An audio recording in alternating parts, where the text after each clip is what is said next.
제목을 우상에 대한 지식이라고 했어요.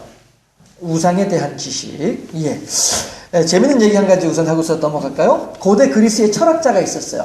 예.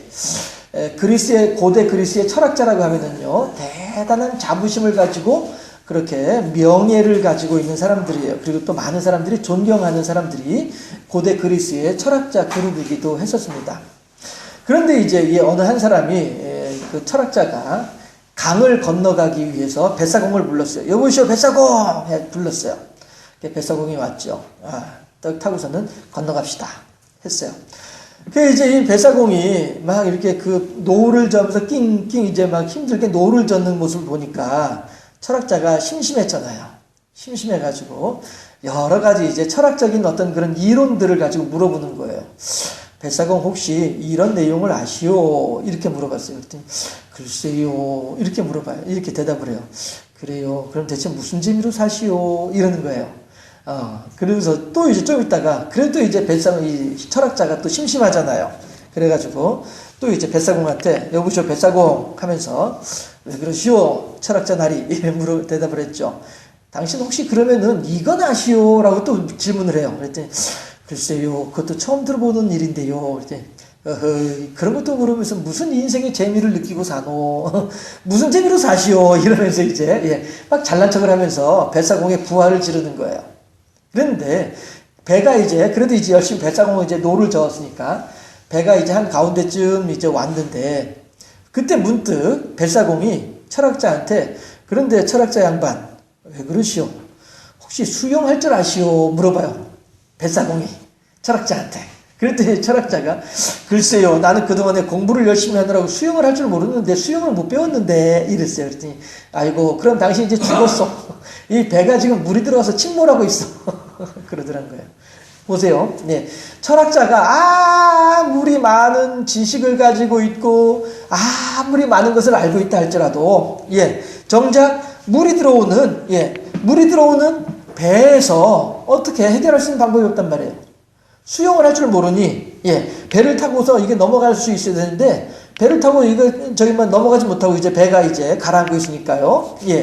이제 헤엄을 쳐서 강을 건너가야 될 터인데, 이 철학자는 헤엄을 못한단 말이에요. 수영을 못한단 말이에요. 그러니까, 뱃사공이 하는 말이, 당신은 죽었소이다. 나는 그런저런 거 알지 못해서 인생에 재미가 없는 듯이 여겨질는지 모르지만 그래서 나는 수영해가지고 헤엄쳐가지고 강 건너가면 난 살아날 수 있어. 그런데 당신은 그런저런 인생의 재미를 느끼고 있을지 모르지만 수영을 못하니 여기서 죽는 거야. 그럼 여기서 죽는 당신하고 그런 걸 모르지만 살아서 나가는 나하고 누가 더 좋은 사람이야? 누가 더 행복한 사람이야? 이제 이렇게 얘기를 하더라 이거죠. 세상에는요 많은 지식이 있습니다.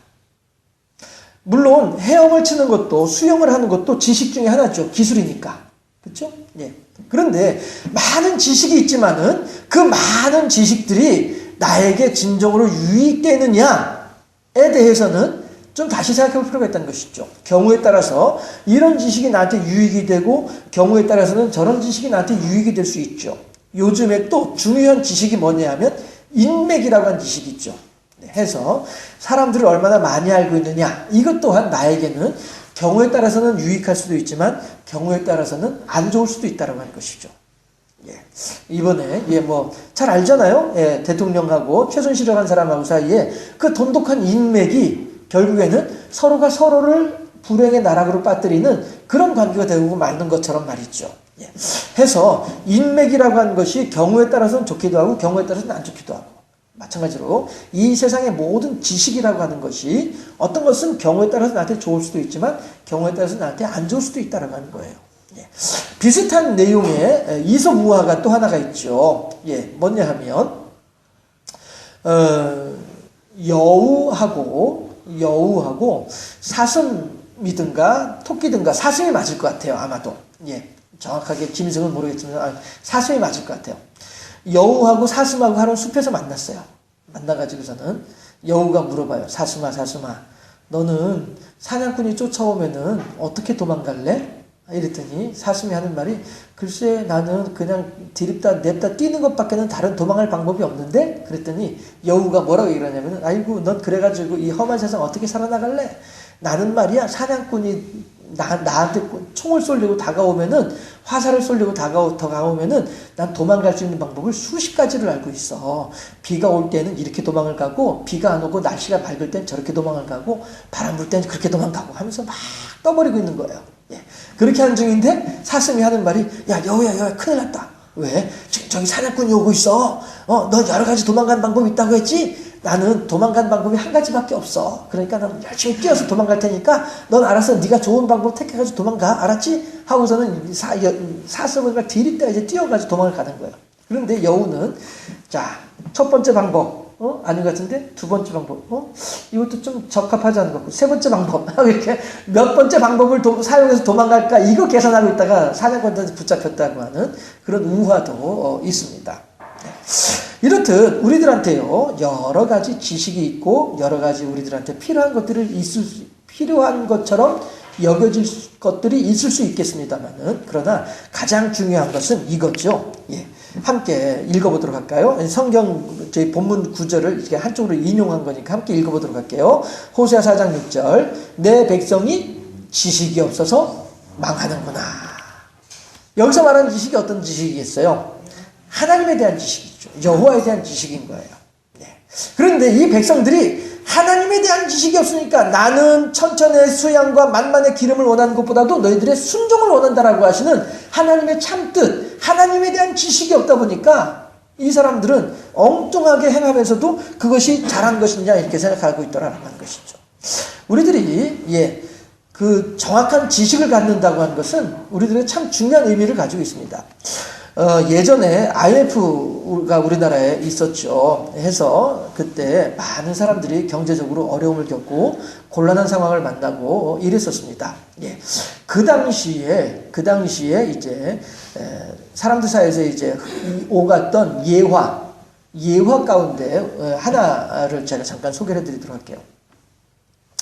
큰아들은 IMF를 할지라도 어느 정도 이렇게 재산도 있고 해서 기반이 있어가지고 IMF를 이제 잘 견뎌내고 있어요.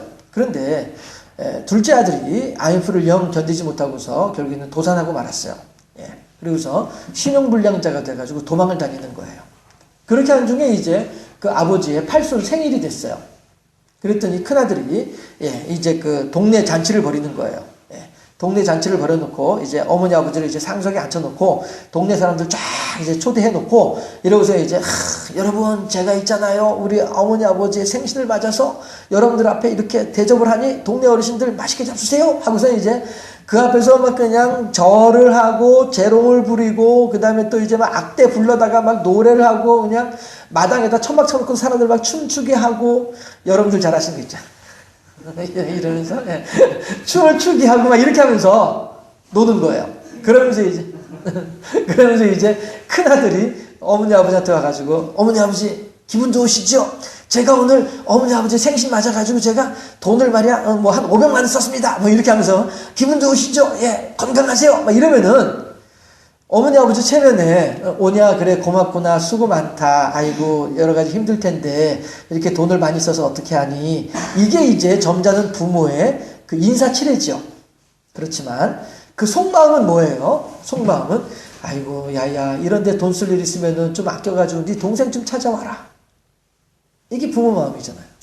네 동생 지금 신용불량 돼가지고 어디 있는지 죽은지 살았는지도 모르고 있는 중인데 너는 형이 돼가지고 동생을 돌볼 생각은 하지 않고 이렇게 돈을 허랑방탕하게 써버리고 하면 어떻게 하니?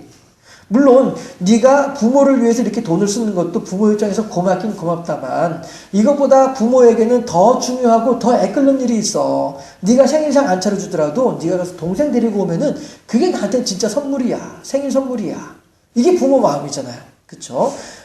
그 신나가지고 있는 큰아들 앞에서 차마 대놓고 말은 못하지만 아이고 그래 수고한다 고생 많다 고맙구나 덕분에 내가 참 동네 사람들 앞에서 면이 서는구나 인사는 그렇게 할지언정 본 마음은 가서 동생 좀 데리고 오지 그러니 이게 부모의 마음이잖아요. 자식을 향한. 그쵸? 이랬을 때에도 마찬가지로 내 백성이 지식이 없어서 망하는 거예요. 큰아들이 하나님 아버지에 대한 어머니에 대한 지식이 없다 보니까 아버지 어머니가 진정으로 원하는 바가 무엇인지에 대한 지식이 없다 보니까 돈은 돈대로 쓰면서 어머니 아버지로부터 칭찬은 칭찬대로 제대로 인정도 제대로 받지 못하는 이런 상황이 벌어지고 만다는 것이죠. 우리들이요, 하나님을 향해서도 마찬가지로요, 예. 하나님, 제가 지금 열심히 금식하고 있어요. 하나님, 제가 지금 열심히 하나님께 기도하고 있어요. 하나님, 제가 지금 열심히 교회를 위해서 헌신하고 수고하고 있어요. 하나님께서 원하시는 건 이것인데도 불구하고, 하나님께서 원하시는 방향이 아닌 다른 방향에서 금식하고 기도하고 헌신하고 수고한다고 한다면, 그것은 뭐예요? 말짱? 도루묵이 돼버리고 만지 않느냐라고 하는 것이죠. 물론 그렇게 수고하고 헌신한 사람들에게 있어서 어떤 영적인 성장, 신앙의 수준은 성장할 수 있을는지 모르겠습니다만은 진정으로 하나님께서 원하시는 열매를 맺기에는 조금 뭔가 부족하지 않겠느냐라고 하는 것입니다. 해서 우리들은요, 내 백성이 여호와에 대한 지식이 없어 망하는구나라고 하시는 이 호세아서의 이 말씀을 우리가 귀담아 들을 필요가 있을 것 같아요.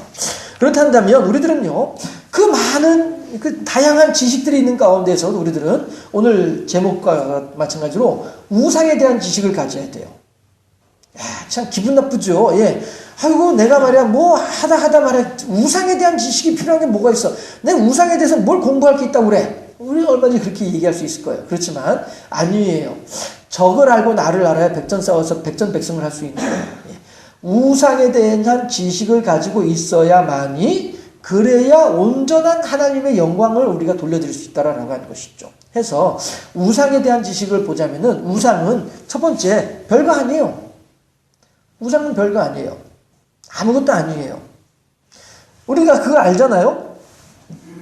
그 엘리야가 갈멜산에서 바알과 아세라를 섬기는 제사장 850명하고 하나님을 섬기는 제사장 엘리야 한 사람하고 850대 1로 지금 붙었는데, 그 850명 중에서 이제 400명이 대표로 나서가지고 자기들의 신을 향하여서 기도를 하는 거예요. 신이시여, 신이시여, 이곳에 비를 내려주시옵소서 하면서 열심히 기도를 해요. 예. 그런데 이 기도가 먹혀야 말이지.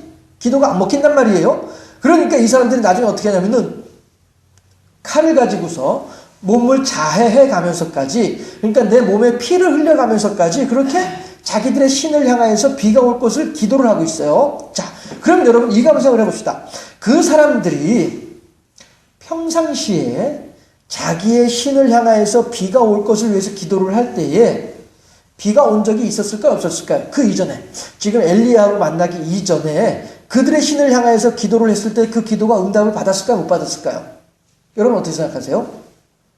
그 사람들도 응답을 받았었어요. 그들 나름대로의 신들을 향하여서 그들 나름대로의 기도를 하면서, 그들은 그때마다 그들의 신들로부터 응답을 받아왔었어요.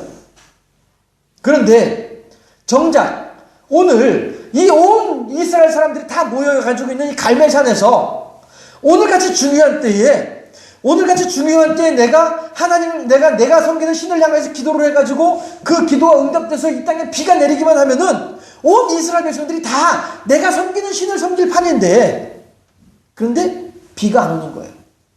왜 우리 속담에 그거 있잖아요. 뭐도 멍석 깔아놓으면 안 한다고 하는 그런 속담이 있잖아요. 예. 지금 딱 그런 형상이 된 거예요. 예전에는 내가 그렇게 기도를 하면은 그 기도가 잘도 되고 응답되고 했었었는데, 오늘은 전혀 기도가 응답이 안 되는 거예요. 그러니까 사람들이 어떻게 하면 칼을 가지고 자기 몸에다가 피를 내가면서까지, 그렇게 하면서까지 그야말로 발악을 하는 거예요. 안달복달을 하면서 비를 내려달라고 자기들의 신을 향하여서 기도를 하는 거예요. 그러나 전혀 비가 안 내리죠.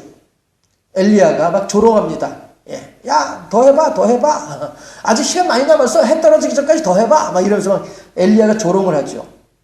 그러다가 이 사람들이, 야, 안 되겠다. 우리들이 아무리 우리의 신을 향해서 기도를 해도 기도가 먹히질 않는다 하고서 포기를 해버리죠. 그랬더니 엘리야가, 그래, 너희들 포기했어? 그럼 이제 내가 해도 돼? 알았어. 그래, 내 차례야. 그러면은, 요즘 이제 아이들 게임할 때 마이 턴.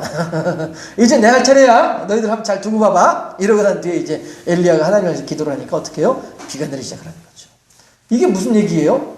하나님께서 그 바알과 아세라 신의 멱살을 딱 틀어주고 계신 거예요, 하나님이.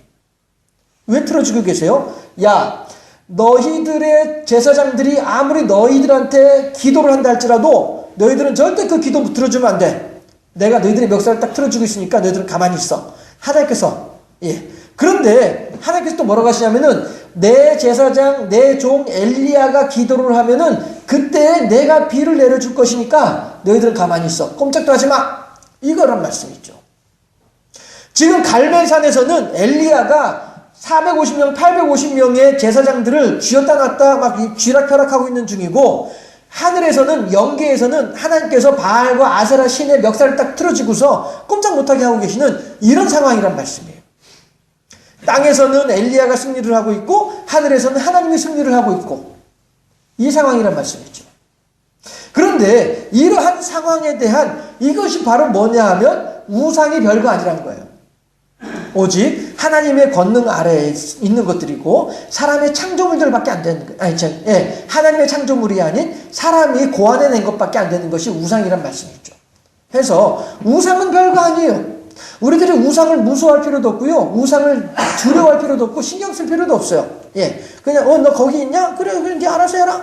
너는 너대로 나는 나대로 해요. 대신에 너는 결코 나를 어떻게 침해할 수 없어. 이러한 우리들이 담대함을 가질 필요가 있다는 것이죠. 해서 하나님에 대한 지식을 가진 나로서는 우상 앞에서 당당할 수 있어요. 나는 그래서 아무 문제 없어요. 이 목사를 가리키는 나가 아니고요. 하나님을 향한 믿음 안에 있는 우리들을 얘기하는 거예요.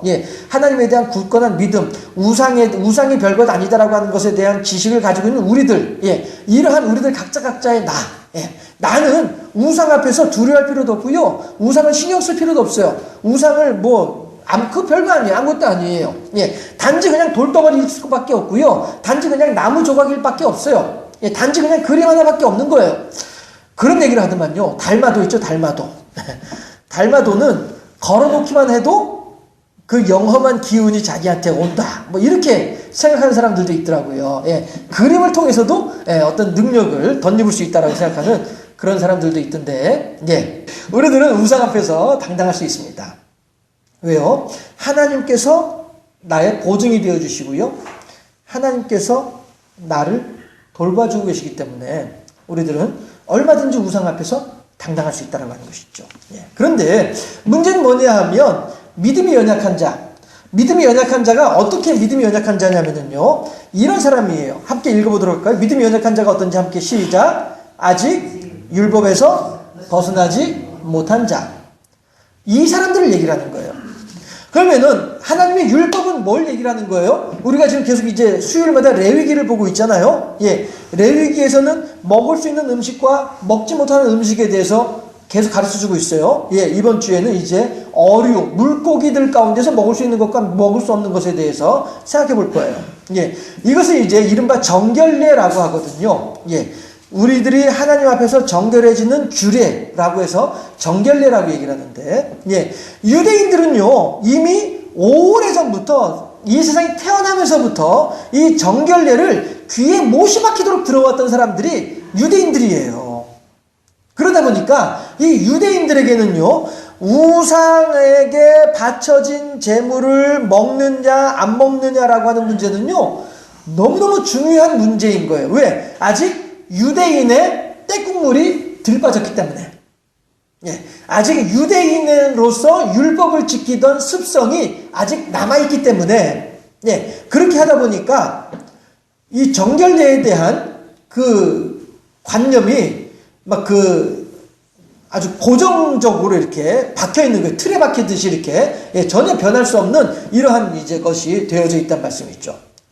그런데 하나님께서는 바로 이러한 믿음이 연약한 자, 그동안에 유대인의 율법에 젖어 있는 삶을 살아오던 사람이 어느 순간인가 복음 안에서 하나님을 믿는 믿음 안으로 이제 들어오게 됐는데, 그럼에도 불구하고 사람이 이쪽에 있다가 이쪽에 왔다 할지라도 여기에 대한 습성을 한순간에 칼로 무자르들이 딱 잘라낼 수 있으면 좋은데 그렇지 못한 경우들이 있으니까 여기에 와서 이제 하나하나 배워나가야 되는 것이죠. 이게 별것 아니고 이게 진짜야 라고 하는 것을 하나하나 배워나가야 될 터인데, 아직까지도 여기에 있는 것을 버리지 못하고 이 믿음 안에, 복음 안에 있는 사람들을 향해서 그 사람들을 지금 하나님께서는 신경 쓰고 계시는 거예요. 해서 이 율법이 연약한 자들, 이 사람들을 배려해야 된다라고 하는 거예요.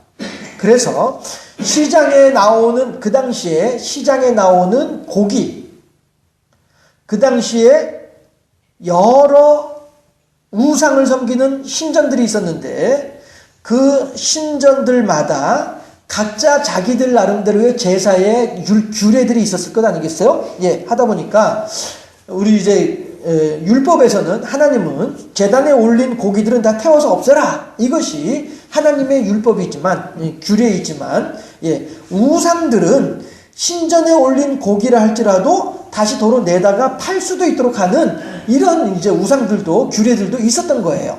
그러니까 시장에 고기 덩어리 떡 갖다 놓고 있으면은 이 고기 덩어리가 갑돌이가 키운 고기인지 갑순이가 키운 고기인지 어떻게 알겠냐 말이에요. 예. 이 고기 덩어리가 영철이가 우상에게 바쳤던 고기 덩어리를 다시 뒤로 사람들이 빼가지고 팔고 있는 건지 어떻게 알겠냐 하는 것이죠.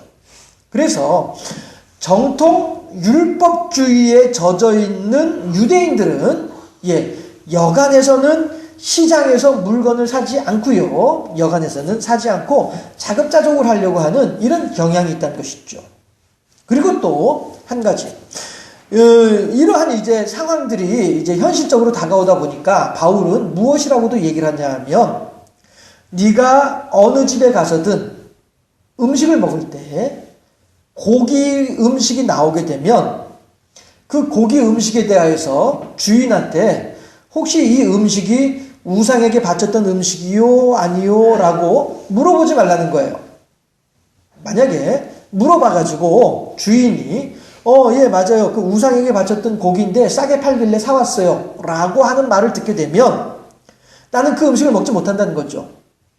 그러면 그 음식을 먹지 못하는 데에서 그치는 것이 아니라 그 음식을 먹지 아니함으로 말미암아서 그 사람과 나와의 관계가 틀어진다는 거예요.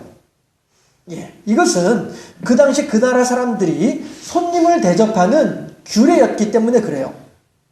네, 해서 그 율례를 그 사람이 나에게 자기의 규례를 따라서 극진하게 나를 대접한다고 대접을 하는데 나는 또 유대인 율법주의자로서 그 음식을 먹지 못하겠다라고 하게 되면 그 사람은 나를 기껏 생각해서 준비해가 대접하는 건데 내가 안 먹으면은 그 사람의 나를 향한 마음이 서로 간에 이제 어그러지지 않느냐 하기 때문에 그 사람과 같이 앉아서 식사를 할 때에는 너의 양심을 위해서라도 그 사람에게 그 고기가 어디서 나왔는지 물어보지 말아라. 이렇게 또 말씀하시는 내용도 있기도 해요. 무슨 얘기냐 하면 갑돌이가 이제 갓 신앙생활한 사람이에요. 갑돌이가. 네. 그런데 영철이는 이제 복음 안에서 이제 신앙 안에서 이제 돈독하게 잘 서 있는 사람이에요. 그런데 갑순이가 갑돌이하고 갑순이하고 이제 부부지간에 영철이를 초대를 했어요. 초대를 했는데 그 전에 무슨 일이 있었냐면은 갑돌이가 갑순이한테 여보시오 부인 지금 이 고기는 우상에게 바쳤던 고기야. 그런데 이걸 갖다 손님을 대접을 하면 어떡해? 라고 갑돌이가 얘기를 해요. 그랬더니 갑순이가 됐다 마 그만해라 하고서 한마디로 딱 묵살을 해버리고 그래서 이제 그 고기를 갖다 요리를 해가지고 영철이를 대접을 하는 거예요. 그렇게 하는데 영철이는 이 고기가 우상에게 바쳤던 제물인지를 알지 못하고 있는 상태에서 음식을 먹으려고 하게 되면 갑돌이는 시험에 든다는 거죠. 무슨 시험에 드냐면은 아니 하나님은 분명히 우상에게 바쳤던 고기는 먹지 말라고 하셨는데 저 믿음이 좋다고 하는 영철이가 지금 저 고기를 먹고 있네. 그러면 분명히 하나님께서 영철이한테 벼락을 내릴 거야 라고 갑돌이는 생각한다는 거예요. 그런데 정작 영철이한테는 벼락이 내리나요? 안 내리죠. 하나님 감사합니다 하고서 먹었으니까. 예, 벼락이 내릴 일이 없죠. 그렇게 되면 갑돌이는 시험에 든다는 거예요. 야 하나님 봐라 일구이연하신 양반이네. 이렇게 되는 거죠. 아니 나한테는 우상에 바친 재물 먹지 말라고 해놓고 말이야. 저 영철이는 믿음이 좋다고 한 영철이는 말이야. 저런 거 먹는데도 아무렇지도 않고 말이야. 이런 하나님이 어디 있어? 갑돌이는 시험에 들 수밖에 없다는 거예요. 그래서 바울이 하는 말이 그렇다 한다면은 나는 평생 동안 고기를 안 먹을 수도 있다. 믿음이 연약한 사람들 한 사람이라도 시험에 들고 낙심한다고 한다면은 난 평생 동안에서 고기를 안 먹어도 좋다. 왜? 내가 고기를 안 먹느니 저 사람이 신앙이 낙심하지 않는 게 더 중요하다. 이렇게 바울은 이야기를 하고 있는 거예요. 그리고 또 한 가지, 아까 얘기했던 것처럼 묻지 말고 먹으라고 하는 말도 같은 맥락에서 이야기를 하는 거란 말이죠. 예.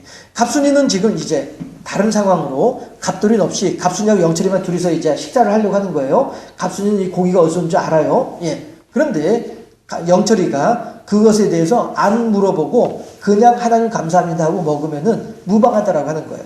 이게 우상에 대한 지식이고 하나님에 대한 지식이다라고 하는 거예요. 중요한 것은 뭐냐면은요, 예, 먼저 된 자로서, 예, 나중된 자에 대한 배려가 필요하다는 거예요.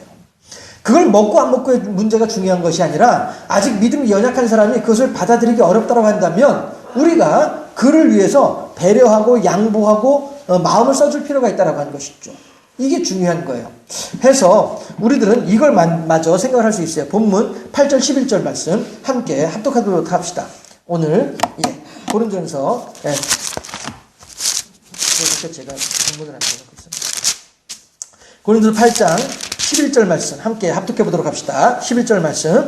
그러면 내 지식으로 그 믿음이 약한 자가 멸망하나니 그는 그리스도께서 위하여 죽으신 형제라. 예. 한 영혼이 온 천하보다 귀중하다라고 하는 그 하나님의 형제가 그리스도께서 대신 죽어주신 그 형제가 나의 행위로 말미암아서 낙심하게 된다고 한다면, 신앙이 낙심하게 된다고 한다면 그건 정말로 심각한 문제란 거예요. 그래서 우리들이, 예, 믿음 안에서 이것도 가하고 저것도 정말 가해요. 예, 하나님께서 우리들에게 허락하신 은혜와 사랑 가운데에서, 예, 다 무방해요. 그럼에도 불구하고 믿음이 연약한 사람을 위하여서는 양보하고 배려할 수 있어야 되겠다. 이것이, 예, 8장에서 이야기하는 참 뜻이고 의미이다라고 하는 거예요. 예, 해서 13절에서도 제가 읽어드릴게요. 그러므로 만일 음식이 내 형제를 실족하게 한다면 나는 영원히 고기를 먹지 아니하여 내 형제를 실족하지 않게 하리라. 이게 바울이 하는 말이거든요. 예, 하나님께서 오늘 우리들에게 하신 말씀이기도 하고요. 중요한 것은 먹느냐 안 먹느냐의 문제가 아니고요. 예, 어떻게 행동하느냐의 문제가 아니고, 예, 연약한 사람들을 얼마만큼 배려하고 돌봐주느냐의 문제이다라고 하는 거예요. 그래서 우리들은, 예, 앞으로 하나님께서 은혜를 더하셔서 우리 교회에 이제 여러 사람들이, 예, 들어오겠지요. 예, 들어올 것을 기대하고 있습니다. 예, 그리고 그것을 위해서 기도하고 있고요. 예, 들어오겠죠. 들어올 텐데 우리들이 그들에게 터줏대감 노릇을 하면 안 된다는 거예요. 이제 그들은, 예, 다른 교회를 다니다가 우리 교회로 오는 사람이든 전혀 교회를 다니지 않다가 우리 교회로 오는 사람이든, 예, 아무튼 간에 우리 교회로 오는 사람들은 일단은 다 연약한 사람들이에요. 예, 왜냐하면 낯선 곳에 와가지고 그곳에 적응을 해야 될 상황이기 때문에. 그런데 그 사람들을 향해서 너는 이제 왔지? 내가 여기 원년 멤버야. 내가 터줏대감이야. 그러니까 넌 내 말 들어야 돼. 이런 식으로 그들을 대해서는 안 된다라고 하는 것이죠. 도리어, 예, 그 연약한 심령들을 위해서 우리가 더욱더 배려하고 더욱더 그들을 살펴줄 수 있는 그런 넉넉한 마음이 필요하다라고 하는 거예요. 바울처럼 내가 연약한 사람을 위해서 평생 동안 고기 안 먹어도 좋다라고 하는 만큼의 굳은 결단을 하는 것처럼 우리들도 그렇게, 예, 나중에 우리 교회에 들어오는 그 사람들을 섬겨주고 살펴주고 돌봐줄 필요가 있다라고 하는 것이죠. 그것은 우리 교회에 들어온 사람들뿐 아니에요. 우리들 생활 주변에서 만나는 모든 사람들을 향해서도 마찬가지예요.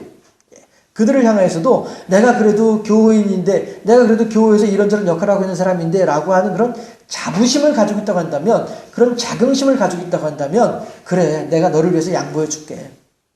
내가 너를 위해서 배려해 줄게. 내가 너를 먼저 앞세워 줄게. 이런 넉넉한 마음이 필요하다는 것이죠. 이게 그리스도의 향기예요. 이게 그리스도의 빛이에요. 아직 연약한 사람들을 위해서 섬겨주고 베풀어주고 나눠주는 마음가짐이에요. 우리들에게는 그런 것이 필요하다라고 하는 것입니다. 보다 성숙한 하나님을 향한 사랑이 필요하다라고 하는 것이죠. 예.